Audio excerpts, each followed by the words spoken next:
Okay, I need to remember that I am trying to earn influence to get that city built, even though it's going to take away from our reduction in attachment costs. The flooding lands.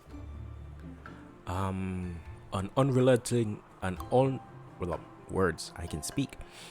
An unrelenting deluge of rainfall lashes down upon the great city of Unug, the surrounding lands. If the rain doesn't stop soon, banks of the great river that tread through the city will burst, flooding adjacent waters. And with limited time and resources, the choices are stark. What do we do?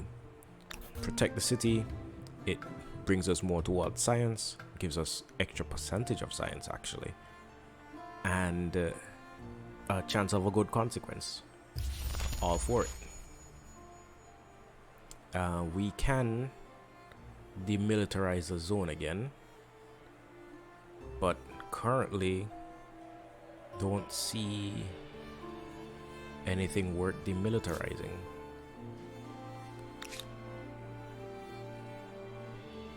You guys at this point can just find your way to the city. Hopefully you don't get attacked. Hopefully that's not foreshadowing this. Still 320.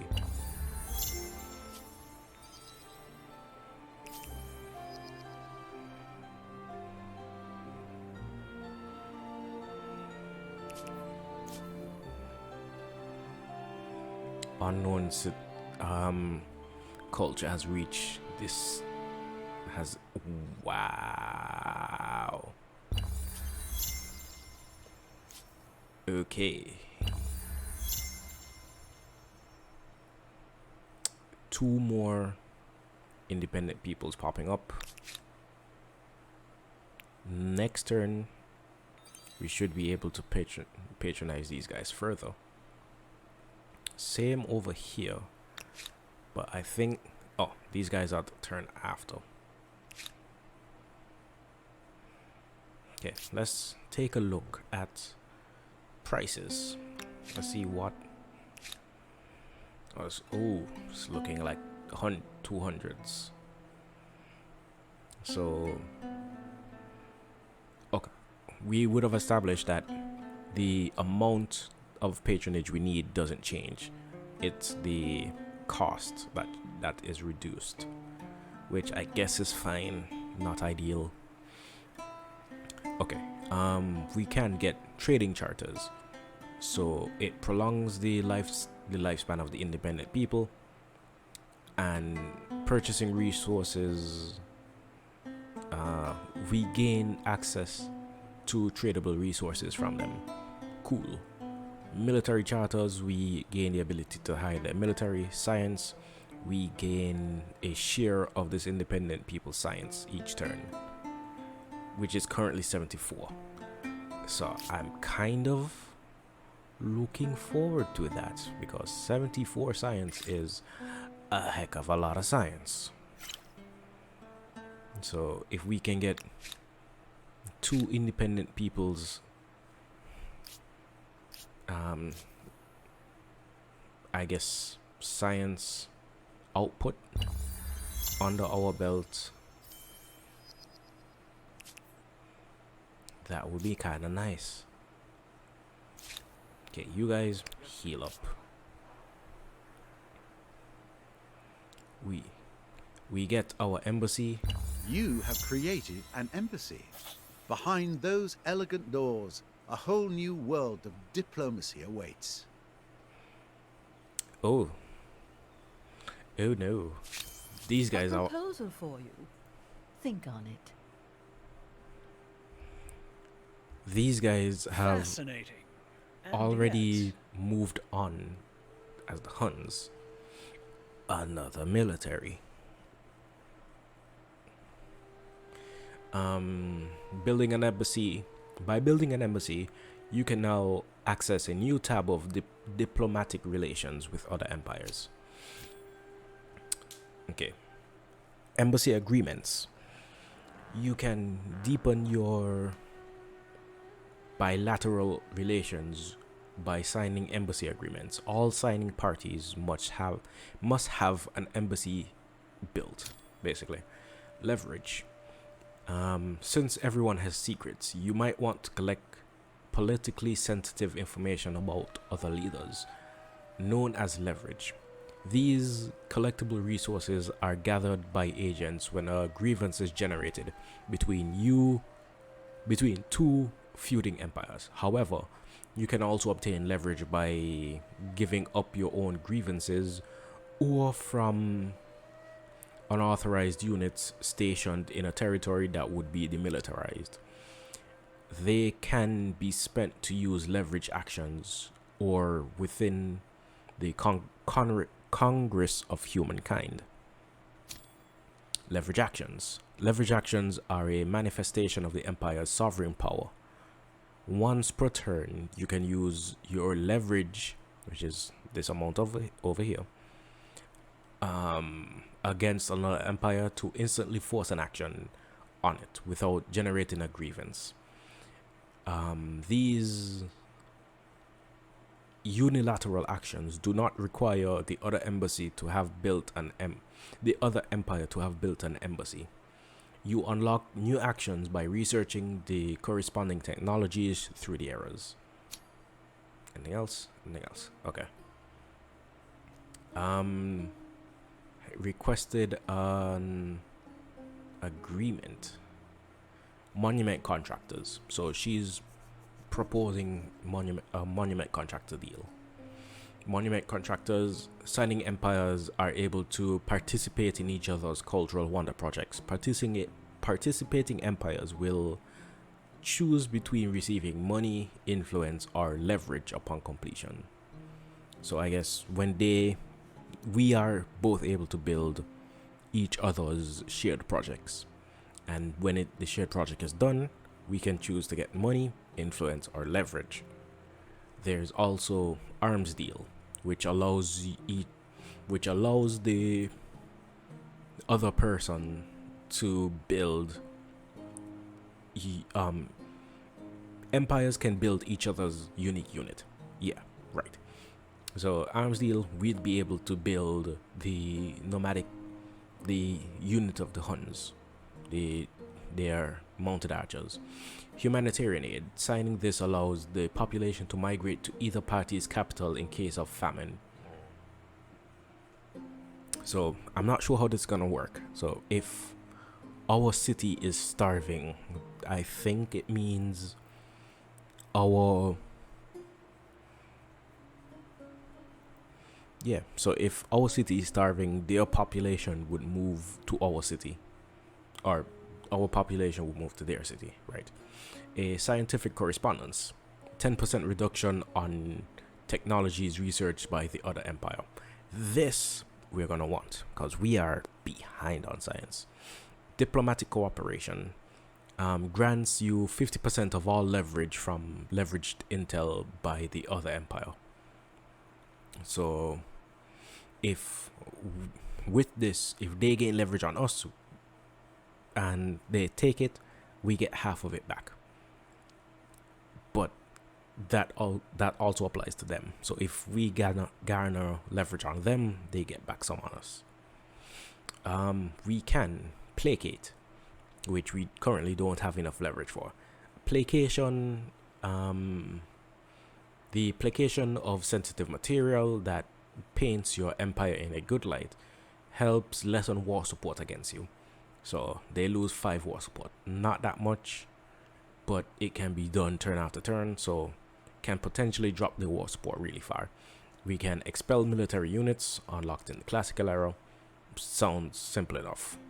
If we remain on peaceful terms, but we make it clear that we don't want the military in our territory. Diplomatic ultimatum unlocked in the medieval. We basically force them to make a choice on demands that we have issued. So either they accept it, refuse it, or we go to war. So if we have, when you make a demand, it lasts for 10 turns. So it lasts for 10 turns before somebody has to make a decision. So this, we can make a demand, we can list out demands for maybe 2 turns and be like, we are giving you an ultimatum. You do or you don't or you die. Expose undercover assets. So force their entire list of secret agents to be revealed in our territory. So if they have any spies in our territory, boom, we can see them. Apply economic sanctions. So forbids population from doing business with them. So with, I guess, humanitarian aid, with diplomatic sanctions, I believe that basically counteracts humanitarian aid. But you know, they're gonna build contractors. Yes, I'm fine with that. We are currently at disadvantage. We want to propose a correspondence. We will all benefit from growing closer, don't you think? 10%, a 10% reduction.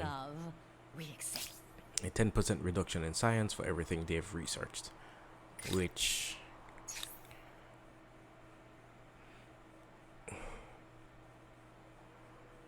wow, they've finished the ancient era texts already and have standing army.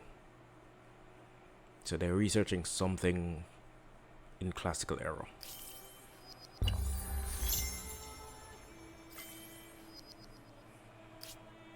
And we have just discovered how to use metal. Okay, we get bountiful on our capital, so population is at least gonna grow for a bit.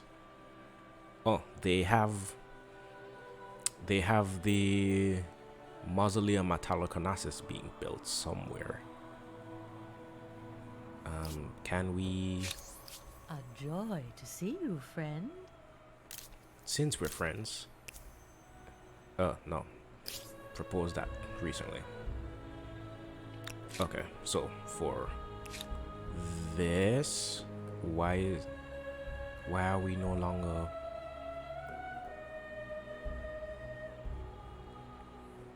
Why are we no longer? Oh, right. That's where we're looking. I was looking in this column. 222. So next turn we can get a scientific contribution with these guys. These guys, we're still a ways off, so I don't necessarily want to do anything with them for the time being, and they have nothing for me to trade. So these guys, salt, useful, not that needed. Horses, kind of useful, because that is the only set of horses I've seen so far. Like, research. Guess we held towards writing, because we're gonna try to push science for a while. Land of the Dead, something we've seen last playthrough. For hundreds of years, the dead of Unug have been laid to rest in burial sites within or close to the city's borders. Now, however, with the fast rising population and many dying every moon, these sites are becoming overcrowded. Future burials would lead to disease as corpses await processing. Cremation might be a wiser choice. We can bury them, forced labor, loss of stability gain in production, or we can cremate, so we get quartermaster, which is a increase in food, but and an increase in military production costs. All right, we've unlocked another instance of our unique district, which I have no real want of building at the moment. What I want to build though is this. Yeah, pottery workshop, knocked out quick. Okay, so I believe you have 0 of 9 possible agents. This limit depends on the number of empires at the beginning of the game, as well as bonuses obtained through diplomatic affinity. So there are 8 people in the game, so I guess it is the number of people you get. You can get an envoy per person in the game. So there are 8 people in the game, and I believe we possibly get an extra 2 from being oh no, we get 1. So we get 1 envoy per player, basically, which including us. So I guess our 1 envoy can go towards city states. Okay, you guys have healed up.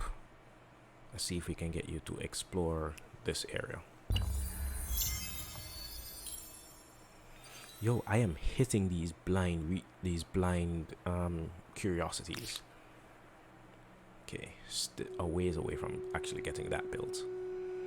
And I guess after, what I want is a holy site down here. Said after, I would like the holy site, please and thank you. Okay, that is just mountain. Oh, okay, scientific contribution. We are currently making 13.6. Is this actually going to sign that? Right.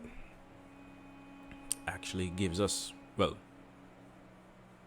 I guess it gives us 60. So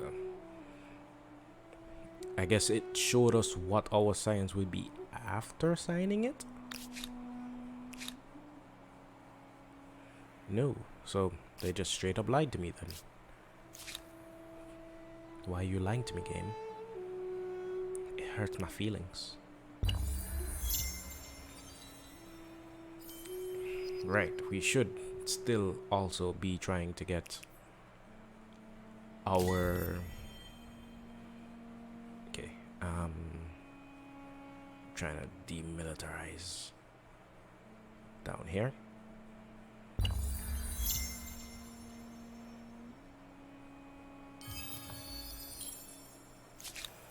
There aren't enemy cultures nearby, so demilitarizing isn't really doing much for us at the moment. But it would make sense to get at least close to them.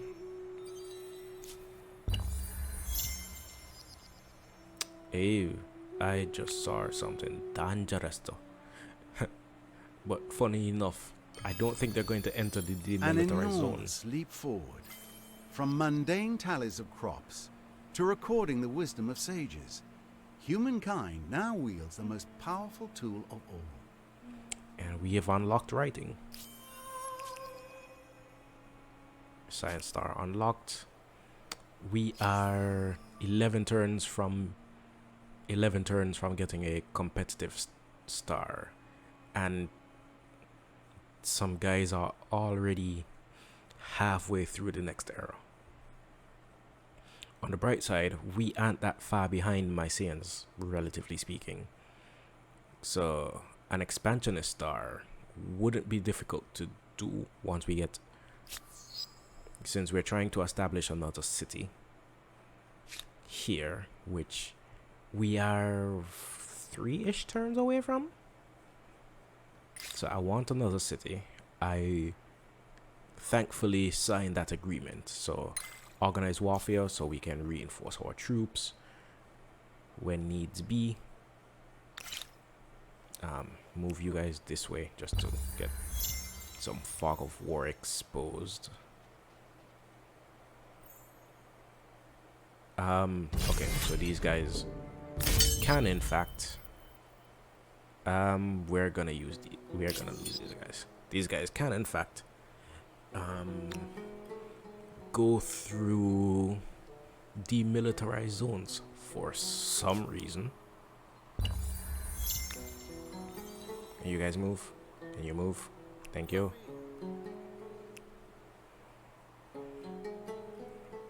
Okay, we probably aren't out of the woods, but at least we aren't immediately under threat.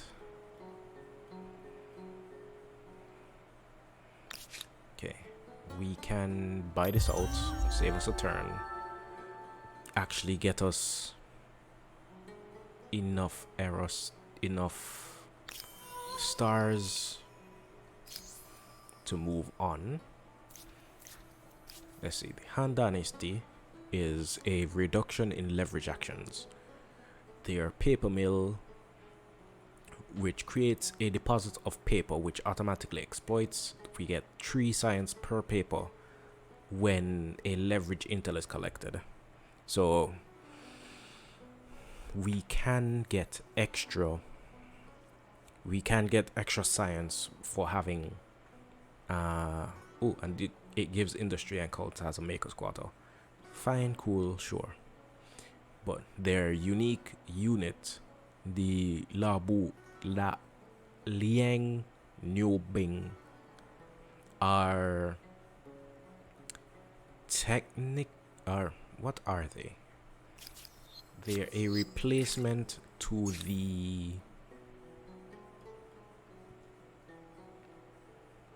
somewhere here. Oh, are they not a replacement unit? I guess they aren't a replacement unit, but they are basically they are crossbowmen that you gain an era early. Yeah, unlock that craftsmanship. Sorry. I am pressing all the wrong buttons. Craftsmanship being a mid classical technology, where they have the strength of crossbowmen basically every other turn. Ooh, spies. I don't think we had. Okay, we got prowlers and spies. So I don't see why you would have, well, prowlers have no benefit to them. Spies have more capacity for sneaking, they have better detection, they are cheaper. Spy units leverage intel gathering. So stealth units are leverage intel gathering units that can engage in stealth actions when concealed. This information can manipulate a city and create an army decoy after unlocking the military coordination technology. And infiltration can watch a foreign city, siphon a foreign district, and track an opposing army. So yeah, there's no reason to build a prowler other than it being stealth. It's probably, if anything, it's probably cheaper in production, but other than that, they're pretty much the same. Okay, we are still a bit behind. These guys unlock fortifications and trade expeditions. How much science are they making? But okay, new city, expansionist star. We are not that far away from an estate star, but I'm wondering how worth it is. We aren't going to get a builder star.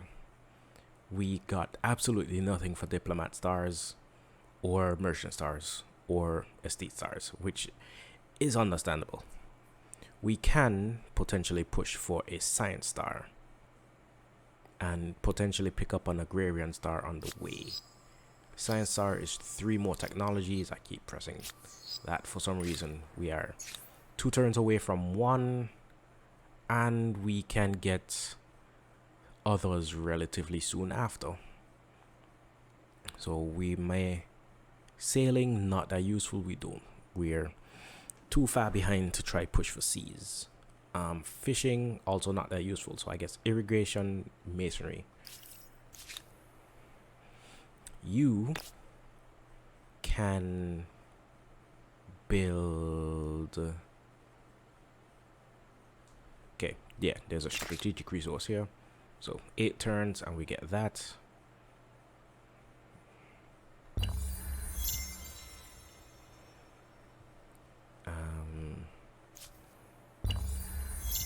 What are you building? Oh, right, the holy site. Okay. Organized warfare, done. Irrigation, 2 turns. Is this... Yeah, these guys are an envoy. So, I guess they're heading down to this independent peoples. And... oh, this is another independent people. 3 independent people popped up next to us. This is the cost to change. How much for the next one? It doesn't say. Oh, I guess we don't have enough total patronage, so it's not going to show us anyway. Fine. Hold your secrets. We can make contact. I think I would prefer to make contact with the hostile guys and a bit of gold and a bit of influence per turn. I don't know if doing both provides any particular benefit, because it seems like we still only get 1.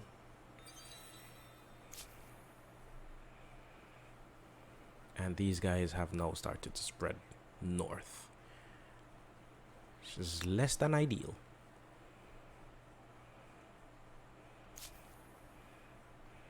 And they're also spreading west. You know what? You guys cut your losses, get back this way. Oh, we got the estate star, and we are 1 tech. We're 1 tech away from moving on. I don't want to be on bad terms with these guys. I have a Just proposition accept for it. you. I think you'll What? like it. Must I accept every vulgar proposition that comes my way? No. I'm going to renounce It would be best to let bygones be bygones. So Oh, poppycock. we can't necessarily placate right now, but it is an option.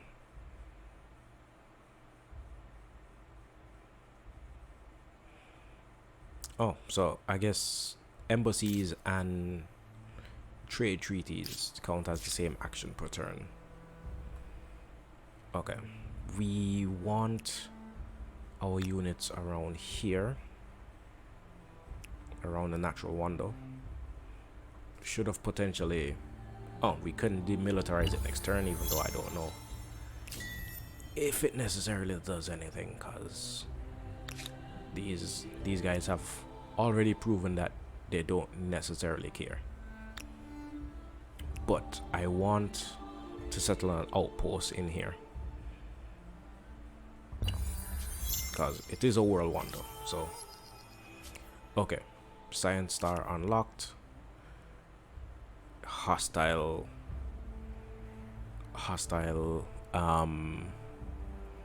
unit spawn the turn, and they have spearmen and chariots, which are strong.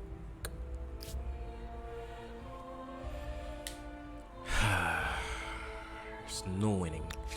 Okay, can buy that. As much as we're missing a research quarter in our capital, I think it is a sacrifice we must make.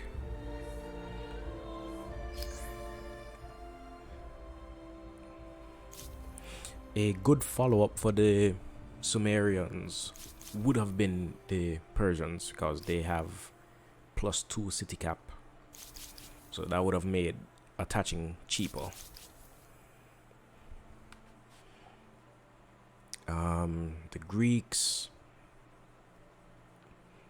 interesting but not necessary. These guys,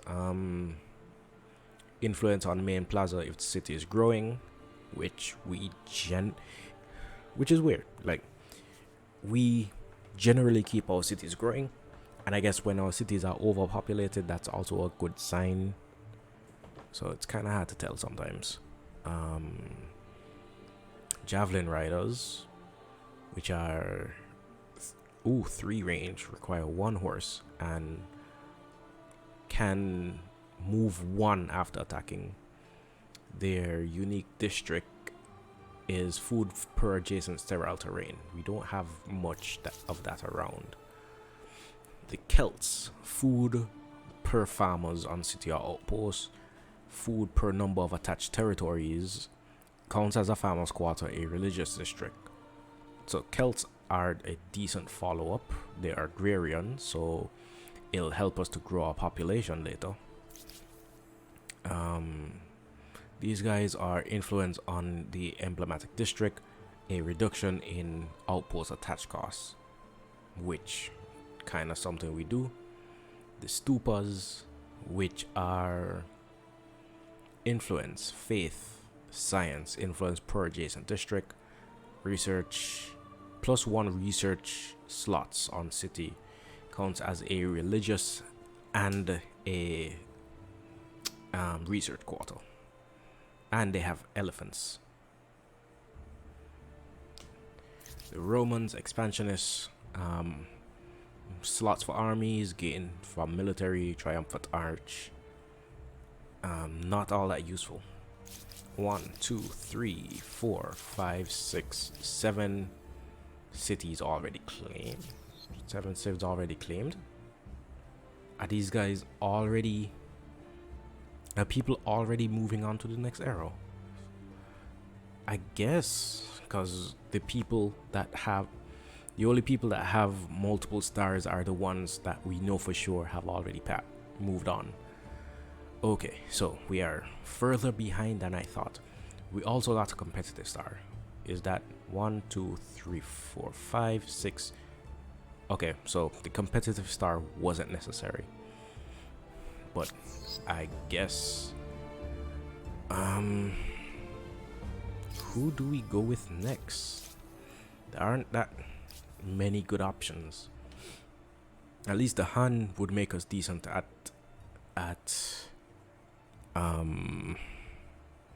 the Han would make us decent at defending with their archers.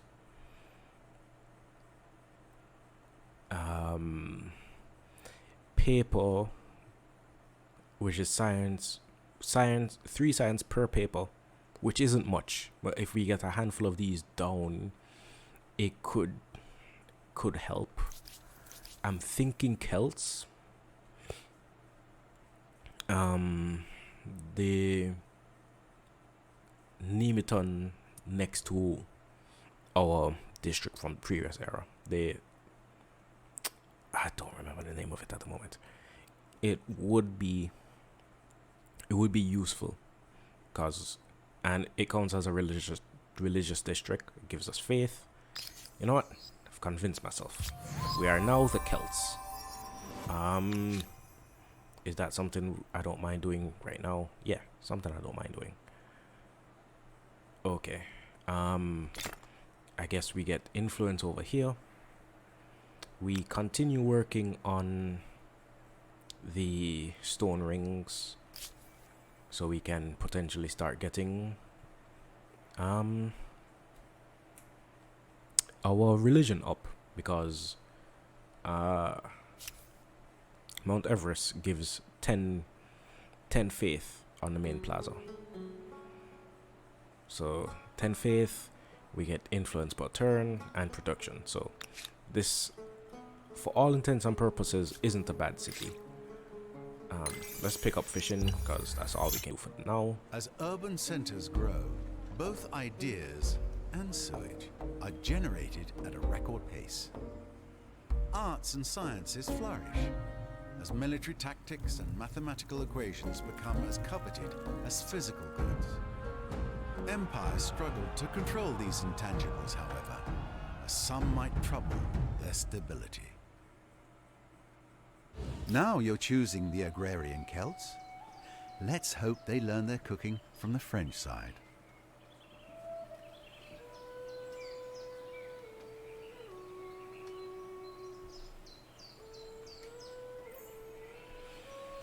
Okay. We can put a nematon down. So 13 food, 1 science, 3 faith, and 12 influence. If I'm not mistaken, the embassy, and it's not showing up now.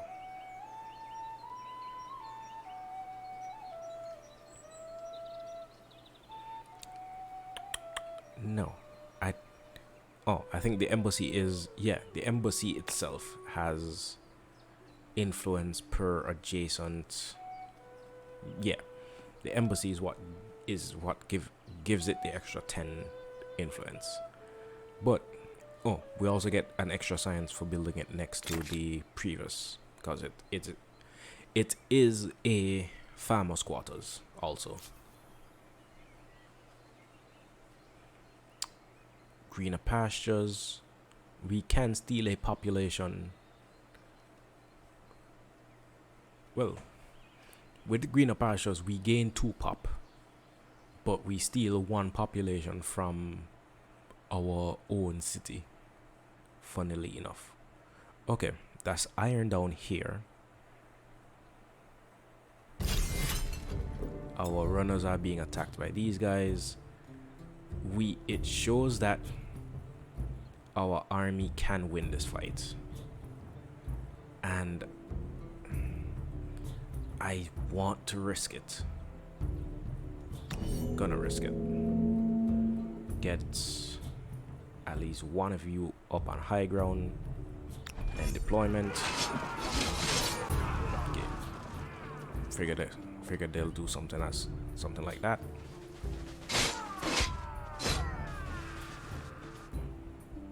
Okay. Our warrior goes in for the flank. Yeah. Goes in for a flank here. Scouts go in for a flank here. I guess after this guy does some damage from the high ground. And this guy can jump past this guy and also attack from the high ground. So not terrible, but you guys defend. So we're probably... Oh, we may not actually lose these guys, but the chariot has a charge, not good for us. This guy attacks from high ground, also not good for us. And that guy attacks from high ground, also not good for us. But he takes himself out. Okay, push a guy over here. Get our warrior up on high ground. And attack their spearmen. Scouts take it out. The chariot would more than likely attack our scout. Okay. I'm good defending. Their chariot moving would be annoying, but not the end of the world annoying. The fight continues next turn. Let's see. What can we can establish an outpost over here, and everywhere is terrible. What a surprise. Okay, over here seems like a decent one. And we hopefully win this fight and are able to claim this territory for ourselves. Okay, they went and attacked our scout, which is actually pretty good for us. So our warrior gets hit from high ground. Our scout defends actually, and these guys take themselves out. Okay, we survive, but barely. And I guess next turn we ransack. Okay, what do we need? Standing army. We get Gazete, our unique unit, and then I guess we push for philosophy after. It's a good thing we picked up standing army. Okay, you guys can't do anything this turn.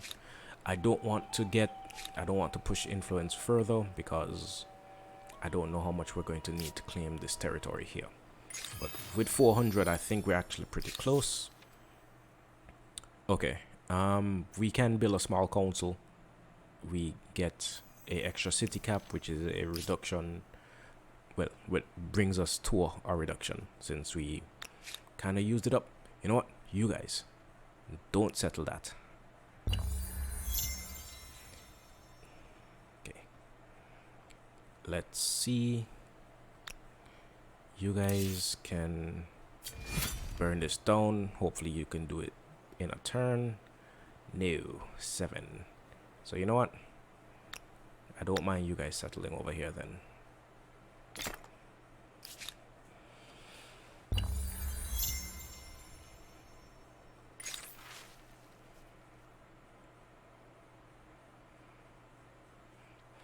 An egregious earworm. The dismal repute of their leader proves to be a source of great amusement to your people.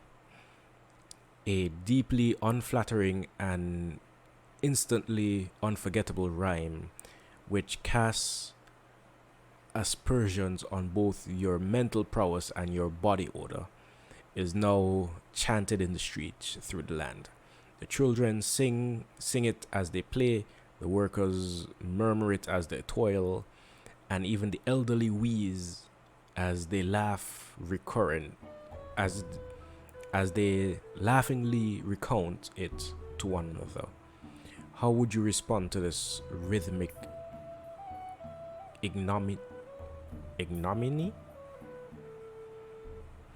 We can penalize it. We get more order. It is opposite of what we're going to do. We tolerate it. So we get tolerant, which is +5 faith for 20 turns. Or we can sermonize it. Give a humble speech acknowledging past failings, but emphasizing that if everyone pulls together, sunlit uplands await. Get overproductive on both cities for 20 turns. Or we can get faith. You know what? Getting production gives us faith in a couple turns.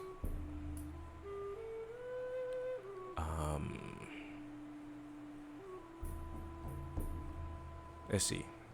The city has...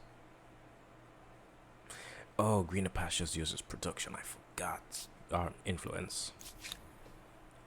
It's just a lose-lose. And this doesn't have the ability to... Oh, they brought their envoy over here. And is giving us currently 6 influence per turn. Interesting. Okay. This doesn't tilt the axis. This doesn't tilt the axis. This is +5 faith total. This is +20 industry total. I think we're gonna sermonize it. Izali is going to get this done somewhat faster. Let's see. I'm listening. Embassies. Arms deal is kind of useless right now. Humanitarian aid also kind of useless. Diplomatic cooperation. I don't see them getting much in the way of leverage against us. I think We would all benefit from growing closer, don't you think? just repeated refusals. Okay, this territory, I guess, stays independent for a while. This city can work on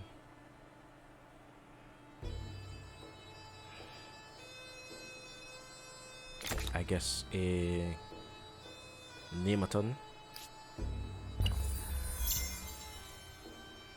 How is the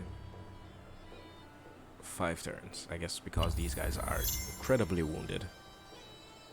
But I want to get at least this outpost dropped before we end the episode. And we aren't doing much of anything anyway, so pray that we don't get attacked. Oh, there's copper and steel. Copper and iron down here. Okay, okay, that's a peaceful unit. Gonna go unlock philosophy. 2 turns. 1 turn. 1 turn. 1 turn. And okay.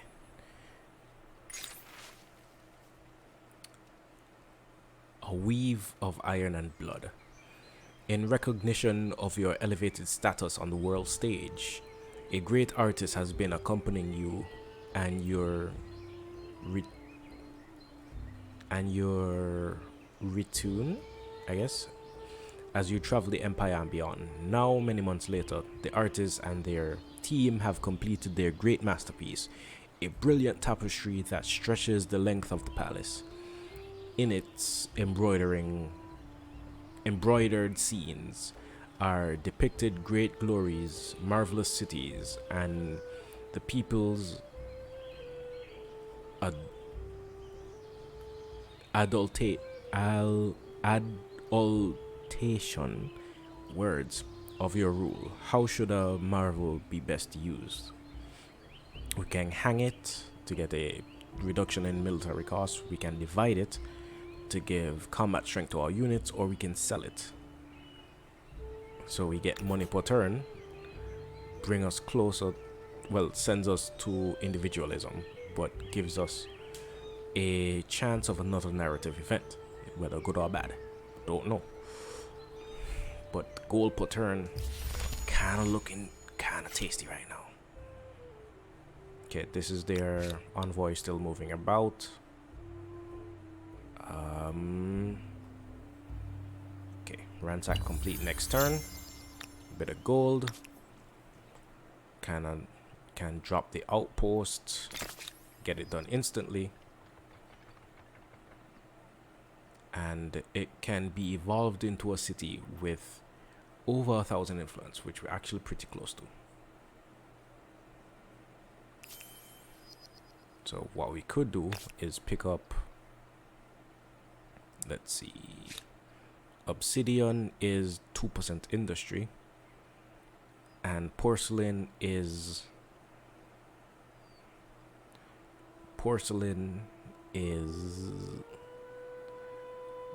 gold. 3 gold per porcelain on the main plaza and on the administrative center. So I guess all of these.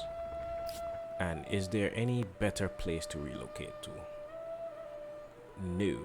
We can get a bit more production down here, but also move right next to a somewhat hostile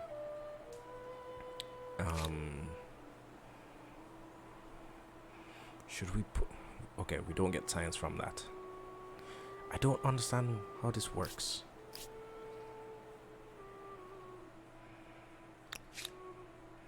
these guys. We have a treaty with you. Is it not giving us science anymore? I think it is, because we're getting a heck of a lot of science still. It's half of our science. So we're pretty close to patronizing them further. So I guess this is just, it's probably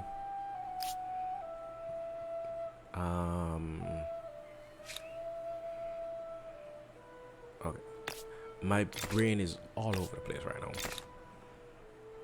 It is probably just an error of having the game. It's probably some issue with the game. Okay.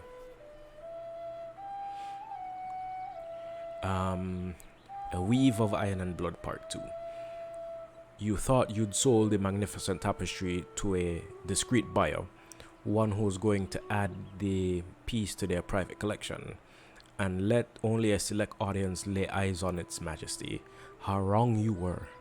Somehow the tapestry ended up in foreign hands, hung in a distant capital's inner walls, where it was pillared and defiled. Apparently, one scene showing you addressing your people has been used as a target practice. Several throwing knives are lodged in your chest, while a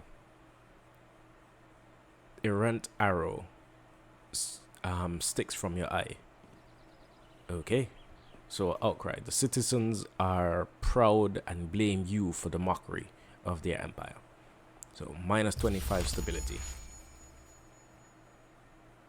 And we are not getting the gold per turn. Ouch. Okay, gonna put you into that, so we're gonna get the holy site out quicker. And yeah, we're pushing our capital into starting to follow our religion. These guys have their religion, the Shintoism pushed pretty far already. So we are fighting a very uphill battle.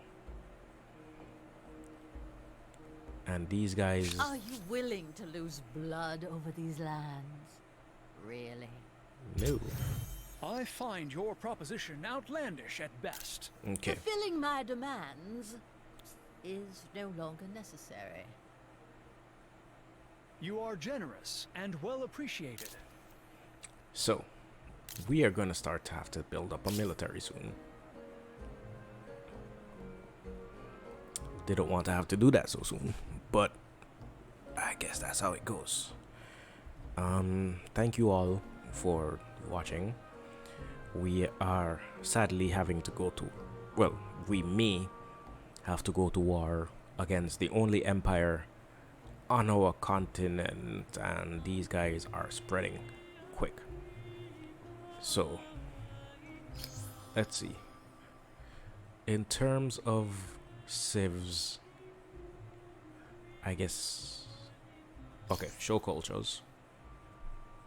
The Bulgarians are what I'm hoping to pick next time, sometime over the course of next recording. They have Victor's Honor, so +5 leverage against the defeated empire in a battle.